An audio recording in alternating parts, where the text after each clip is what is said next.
ನಮ್ಮ ಭಿಕ್ಷೆಯಿಂದ ಅಧಿಕಾರಕ್ಕೆ ಬಂತು ಅಂತ ಯಾರು ಹೇಳಿದರು? ಏನೋ ಪುರಾವೆಯನ್ನು, ದಾಖಲೆಯನ್ನು ಅಥವಾ ಉದಾಹರಣೆಯನ್ನು ಏನಾದರೂ ಒಂದು ಹೇಳಿ ಆ ರೀತಿ ಹೇಳಬೇಕಿತ್ತಲ್ವ ಕುಮಾರಸ್ವಾಮಿ? ಏನೂ ಇಲ್ಲ, ಸುಖ ಸುಮ್ಮನೆ ಆರೋಪ ಮಾಡಿದ್ದಾರೆ. ಈಗ ಕುಮಾರಸ್ವಾಮಿ ಸುಖ ಸುಮ್ಮನೆ ಅಹಿಂದ ಸಮುದಾಯಗಳ ಮೇಲೆ ಆರೋಪವನ್ನು ಮಾಡ್ತಿದ್ದಾರೆ. ನಮಸ್ಕಾರ, ವಾರ್ತಾ ಭಾರತೀಯ ವೀಕ್ಷಕರಿಗೆ ಈ ಸ್ಪೆಷಲ್ ಎಕ್ಸ್ಪ್ಲೈನರ್ಗೆ ಸ್ವಾಗತ. ನಾನು ಧರಣೀಶ್ ಪುಕ್ಕನಕೆರೆ.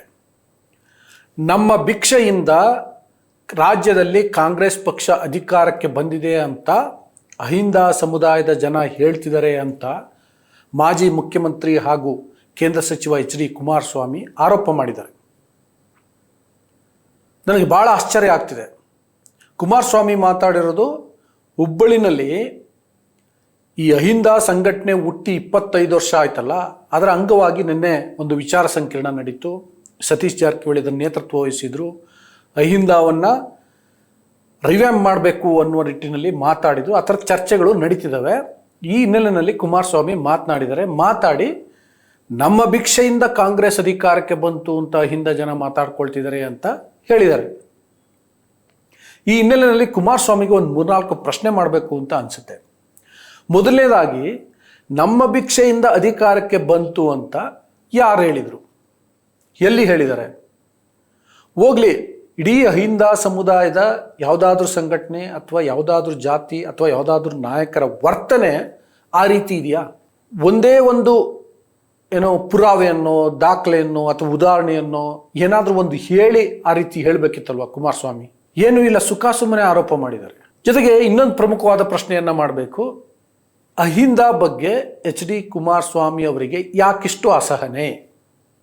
ಹಿಂದೆ ಇದೇ ಕುಮಾರಸ್ವಾಮಿ ಅವರ ತಂದೆ JDS ನಾಯಕ ಎಚ್ ಡಿ ದೇವೇಗೌಡ ಅಹಿಂದ ಅಂತ ಹೇಳಲಿಕ್ಕೆ ನನ್ನ ಬಾಯಿ ತಡವರಿಸುತ್ತೆ ಅಂತ ಹೇಳಿದರು. ಅದು ಕೂಡ ಒಂದು ರೀತಿಯ ಅಸಹನೆ. ಈಗ ಕುಮಾರಸ್ವಾಮಿ ಹೇಳಿರುವುದು ಕೂಡ ಅಸಹನೆ. ಯಾಕಿಂತ ಅಸಹನೆ? ನೋಡಿ, ಅಹಿಂದ ಸಮುದಾಯ ಹಾಗೆ ಹೇಳಿಲ್ಲ, ಹಾಗೆ ನಡ್ಕೊಂಡು ಕೂಡ ಇಲ್ಲ. ಫಸ್ಟ್ ಆಫ್ ಆಲ್, ಅಹಿಂದ ಸಮುದಾಯದ ವತಿಯಿಂದ ಈ ರಾಜ್ಯಕ್ಕೆ ಸಿದ್ದರಾಮಯ್ಯ ಮುಖ್ಯಮಂತ್ರಿ ಆಗಿದ್ದಾರೆ. ಆದರೂ ಕೂಡ ಅಹಿಂದ ಸಮುದಾಯಕ್ಕೆ ಸಿಗ್ತಿರೋದು ಅಷ್ಟರಲ್ಲೇ ಇದೆ. ನಾನು ಒಂದೇ ಒಂದು ಎಕ್ಸಾಂಪಲ್ ಕೊಡ್ತೀನಿ. ರಾಜ್ಯದ ಒಟ್ಟು ಬಜೆಟ್ ಸುಮಾರು 4,50,000 ಕೋಟಿ ರೂಪಾಯಿ. ಅಹಿಂದದಲ್ಲಿ ಅಂತೀವಲ್ಲ, ಅಲ್ಪಸಂಖ್ಯಾತರು, ಅವ್ರಿಗೆ ಸಿಕ್ಕಿರೋದು ಸುಮಾರು 4,500 ಕೋಟಿ ರೂಪಾಯಿ, ಅಂದರೆ 1%. ಇದ ಅಹಿಂದ ಸರ್ಕಾರ ಅಹಿಂದ ಸಮುದಾಯಕ್ಕೆ ಕೊಡುವ ರೀತಿ. ಆದರೂ ಅಸಹನೆ. ಮತ್ತು ಇನ್ನೊಂದು ಎಕ್ಸಾಂಪಲ್ ಹೇಳ್ತೀನಿ. ಅಹಿಂದ ಸಮುದಾಯದವರು ಯಾರೂ ಕೂಡ ನಮ್ಮ ಭಿಕ್ಷೆಯಿಂದ ಸರ್ಕಾರ ಅಧಿಕಾರಕ್ಕೆ ಬಂತು ಅಂತ ಹೇಳಿರುವಂತಹ ಉದಾಹರಣೆ 2023 ಮೇ 20ನೇ ತಾರೀಕಿನಿಂದ ಇಲ್ಲಿವರೆಗೆ ಎಲ್ಲೂ ಕೂಡ ಕೇಳಲ್ಪಟ್ಟಿಲ್ಲ. ನಾನು ನಿಮಗೇನೋ ಗೊತ್ತಿದ್ರೆ ಕಮೆಂಟ್ ಬಾಕ್ಸಲ್ಲಿ ತಿಳಿಸಿ. ಅದೇ ಶಾಮನೂರು ಶಿವಶಂಕರಪ್ಪ ಜಾತಿ ಗಣತಿ ವಿಷಯಕ್ಕೆ ಸಂಬಂಧಪಟ್ಟಂತೆ ಒಕ್ಕಲಿಗರು ಮತ್ತು ಲಿಂಗಾಯತರನ್ನ ಎದುರಾಕೊಂಡು ನೀವು ರಾಜ್ಯಭಾರ ಮಾಡೋಕ್ಕಾಗತ್ತಾ ಅಂತ ಹೇಳಿದರು.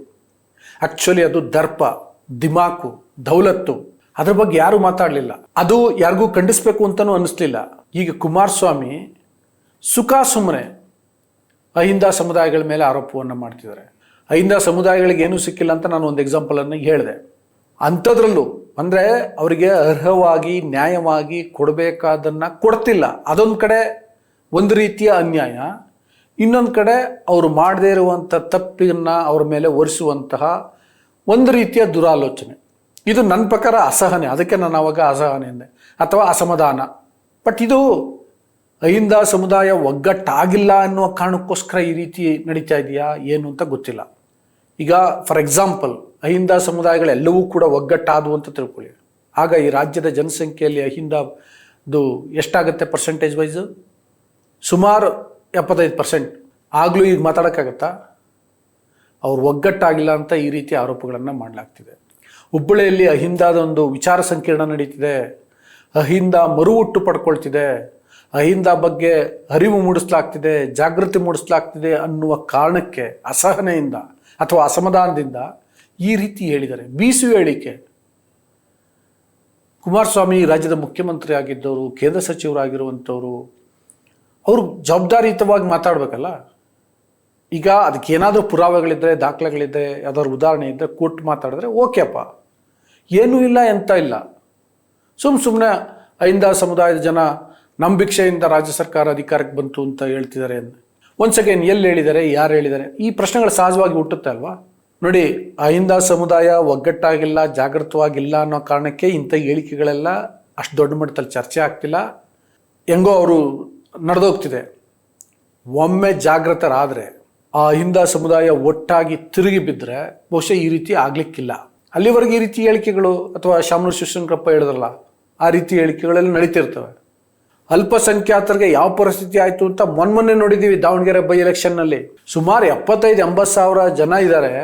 ಅವರು ಟಿಕೆಟ್ ಕೇಳಿದ್ರೆ ಕೊಟ್ಟಿಲ್ಲ. ಟಿಕೆಟ್ ಕೇಳೋದು ಕೊಡದೇ ಇರೋದು ಬೇರೆ ವಿಷಯ, ಟಿಕೆಟ್ ಕೇಳಿದ್ದೇ ತಪ್ಪು ಅಂತ ನಡ್ಕೊಳ್ತು ಕಾಂಗ್ರೆಸ್ ಪಕ್ಷ, ಸರ್ಕಾರ, ಈ ರಾಜ್ಯದ ಜನ, ಅದರಲ್ಲೂ ಮುಖ್ಯವಾಗಿ ಪಟ್ಟಭದ್ರ ಹಿತಾಸಕ್ತಿಗಳು. ಈಗ ನೋಡಿದ್ರೆ ಅಹಿಂದ ಸಮುದಾಯ ನಮ್ಮ ಭಿಕ್ಷೆಯಿಂದ ರಾಜ್ಯ ಸರ್ಕಾರ ಅಧಿಕಾರಕ್ಕೆ ಬಂತು ಅಂತ ಹೇಳಿದ್ದಾರೆ ಅಂತ ಸುಮ್ಮನೆ ಆರೋಪವನ್ನು ಮಾಡ್ತಿದ್ದಾರೆ. ಇದೆಷ್ಟು ಸರಿ, ಎಷ್ಟು ತಪ್ಪು, ಕುಮಾರಸ್ವಾಮಿಯವರ ನಡವಳಿಕೆ ಅಥವಾ ಅವ್ರ ಮಾತು, ಇದೆಲ್ಲದರ ಬಗ್ಗೆ ನಿಮಗೆ ಬಿಡ್ತೀನಿ ವೀಕ್ಷಕರೇ. ನಿಮ್ಮ ಅಭಿಪ್ರಾಯ ಏನು ಅಂತ ಕಮೆಂಟ್ ಬಾಕ್ಸಲ್ಲಿ ತಿಳಿಸಿ. ಇಂಥದ್ದೊಂದು ಏನೋ ಚರ್ಚೆ ಆದಾಗ ಅಥವಾ ಈ ಥರದ್ದು ಏನೋ ಒಂದು ಬೆಳವಣಿಗೆ ಆದಾಗ ಅದನ್ನು ನಿಮ್ಮ ಮುಂದಿಡೋದು ನಮ್ಮ ಕರ್ತವ್ಯ. ಹಾಗಾಗಿ ವಾರ್ತಾಭಾರತಿ ಆ ಕೆಲಸವನ್ನು ಮಾಡಿದೆ.